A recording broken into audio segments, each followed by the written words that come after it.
guys, ito napaka-effective para sa lamok. Ginamit ko to kasi iniwasan nga natin magkaroon ng bulutong yung ating mga inakay. Sinubukan ko to kagabi, buti nahanap ko pa to. Ginagamit namin to sa bahay pero dahil wala namang lamok sa bahay, nagagamit ko to. So lahat ng mga insekto na lumalapit dito sa electric mosquito killer. Yan, kahit na yung mga na yung mga parang gamo-gamo na attract niya sa liwanag, tapos ang dami niya na napapatay kagabi, sunod-sunod. Kala mo bagong taon, sunod-sunod ang putok, no? Pumuputok-putok siya, nakukuryente yung mga insekto. So effective to para din sa lamok. Ayan. So ito, may mga lamok pa nga dito eh. So 24/7 yung paglabibigay ko ng katol dito sa ating breeder section kasi nga ito na yung mga natin, no? Mga inakay natin, no? Iiwasan natin makagat ng lamok yan kasi magkukos ng bulutong. Umuulan-ulan pa naman ngayon. So ngayong linggo maglilinis tayo ng So ngayon maglilinis tayo ng mga poops nila. Ayan, no? Lilinisin natin ito para hindi dakuha ng mga lamok. Dapat walang moist. Walang moist doon sa pugad niya. Alright.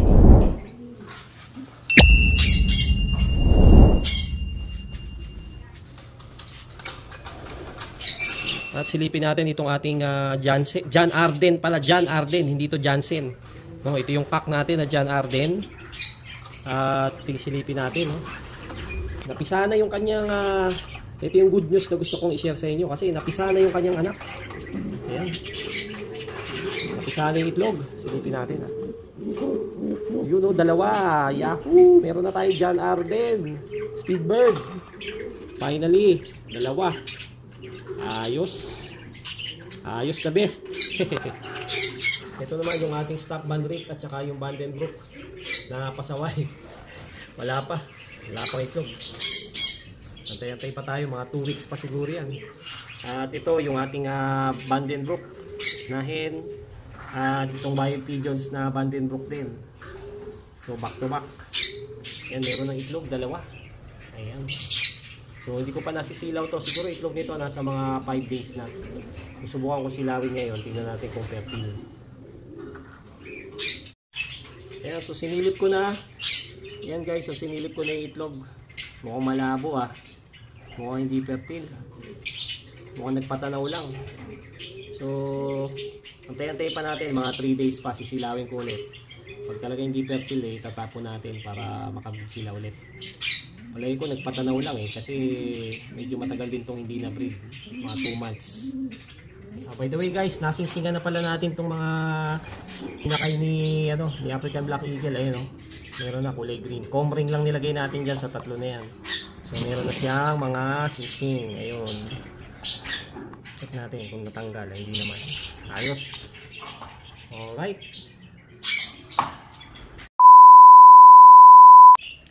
Alright, so after 4 days na binlag natin to, balikan natin yung ating mga inakay. Ayan, ang lalaki na Halos mapuno na dun sa pugad, Ang lalaki. At saka pantay-pantay yung laki nila. Teka, tingnan natin itong dalawa, Mukhang puti, May puti, yan, Ba, anong nangyari? Bakit may puti dito? Itong dalawa, mayroong puti sa pakpak. Ayan, ito puti. May puti. Naku po, ano to? Kakaiba. Itong isa na to, ito yung bunso. Ito yung sitter. Yan. Yung sitter nila. Kakaiba rin, Ba? Siguro mas malalaman natin yan pag lumaki na. Mas makikita natin yung itsura ng kanilang mga pakpak, yung kulay, So abang-abang pa tayo, abangan natin. At ito namang ating stock bandrit at Vandenbroek.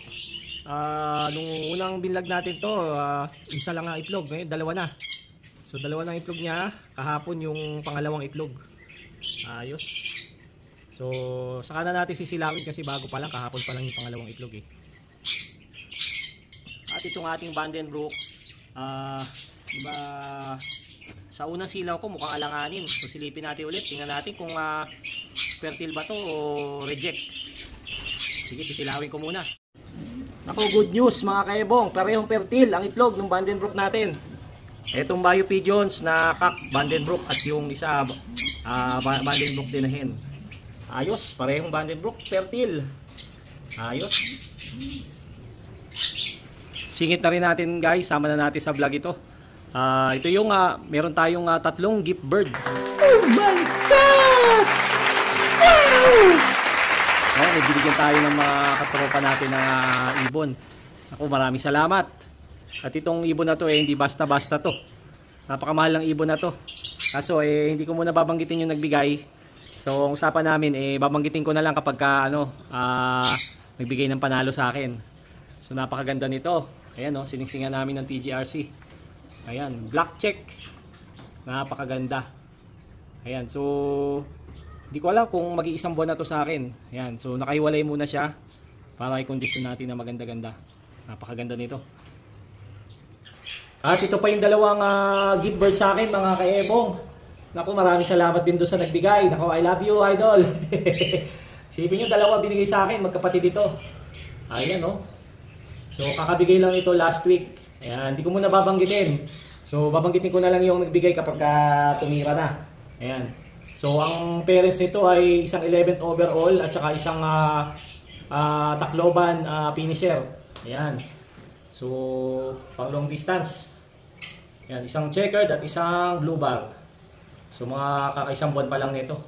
Ayan, kakabigay lang sa akin last week.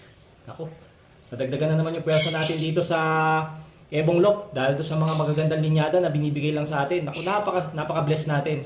Yun, maraming salamat sa mga kaebong natin na nagbigay. Sana all. Alright, so hanggang dito na lang yung aking vlog.